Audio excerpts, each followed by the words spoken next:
Hello lovelies, welcome back to the channel. I'm really excited about this video because we are creating something every hair type can enjoy. All right, a rich creamy leave-in conditioner that feels luxurious, melts right into the hair and makes detangling so much easier. If you've been looking for a conditioner that softens, moisturizes and helps your hair stay manageable for days, then you are definitely in the right place. This recipe is beginner friendly, step by step, and you'll be able to follow along even if you've never made a conditioner before. I'm promising you that, my lovelies, you will so much love this. So grab your ingredients, get comfortable, and let's create something beautiful together. All right, my loves, without wasting any more time, let's dive straight into the video.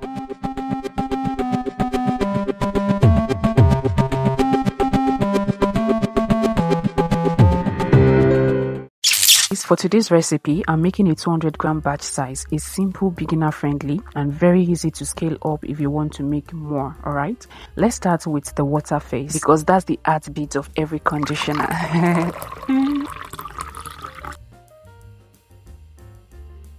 Right here, I have 138 grams of water, which is exactly 69% of the entire batch. Your water phase is what gives your conditioner hydration, alright? It is what your hair actually drinks. Without enough water, your leave-in conditioner will feel greasy instead of moisturizing.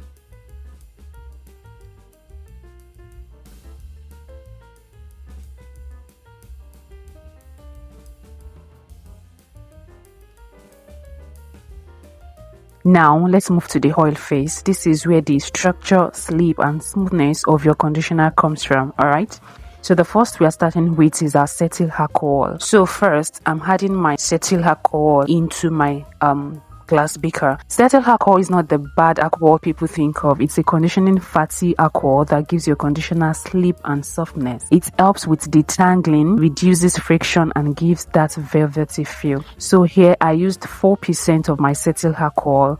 Without cetyl alcohol, your conditioner will feel watery and flat. Alright, so you need cetyl alcohol in your formulation. Next is my emulsifying wax, which is at 5%, and my stearic acid, which is at 3%. Next is one of my absolute favorite. Alright, it's my herbal hair growth oil. This oil is highly concentrated. It works for bald spots, thinning hair, and it strengthens the roots. Even when used alone, people start seeing results within weeks. The full tutorial for making this oil is already on my page and it's available for sale also. Alright, so I'm using 10% of this herbal hair growth oil in this recipe.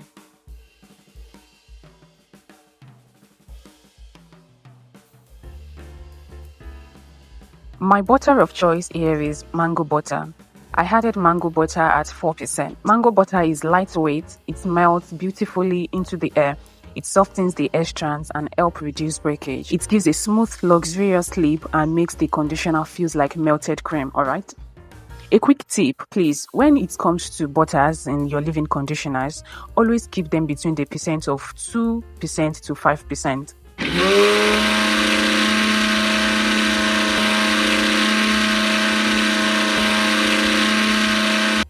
Too much butter will weigh your hair down, especially if you have a low porosity type of hair. Balance is everything, alright?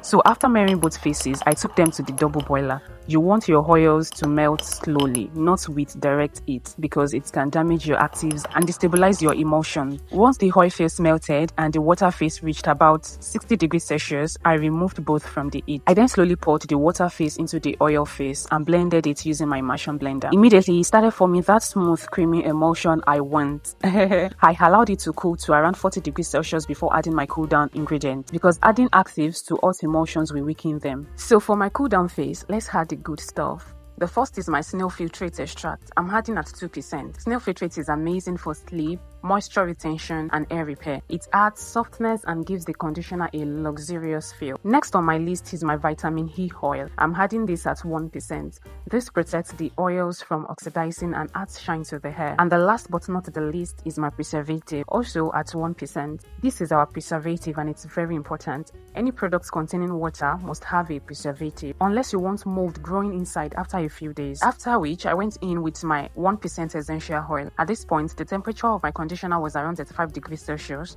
which is perfect for adding this ingredient.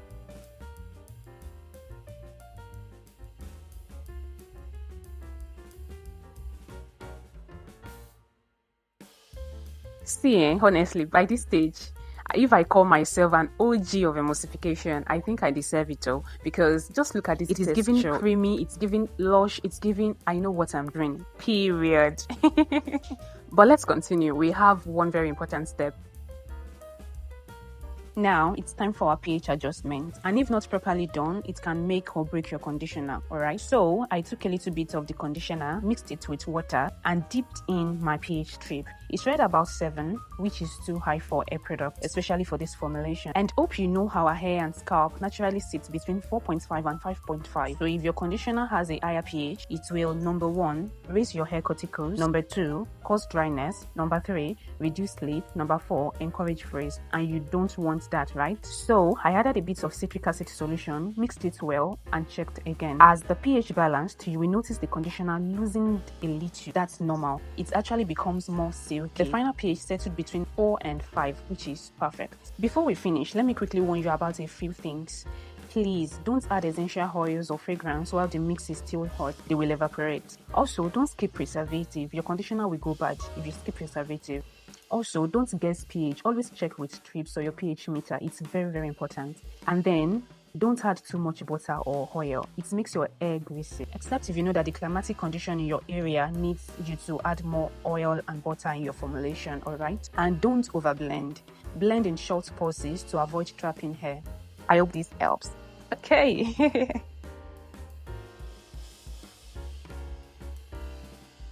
Get the best results with this conditioner. Number 1 is apply it on damp hair, not dry hair, please. Next, combine with a wide tooth comb only. I mean only. And then seal with a light oil if your hair gets dry fast. For protective styles, apply before braiding or twist. And if you know that your hair is relaxed, this conditioner will help reduce breakage after retouching. This conditioner works beautifully as a daily moisturizer or a weekly refresh product. And that's it, guys. This conditioner is honestly one of the best you can ever apply to your hair, I promise you. It moisturizes, it softens, it detangles, and leaves the hair feeling pampered. I really hope you try out this DIY, whether you are natural or relaxed. Please, whenever you are using any conditioner, whether it is this one or any other one, take your time to properly apply it. Work in sections, start from the end and gently detangle. Your hands are the oldest part of your hair, so they need the most love. Another thing is consistency. Even the best conditioner in the world won't do magic if you use it once every 3 months. So be consistent.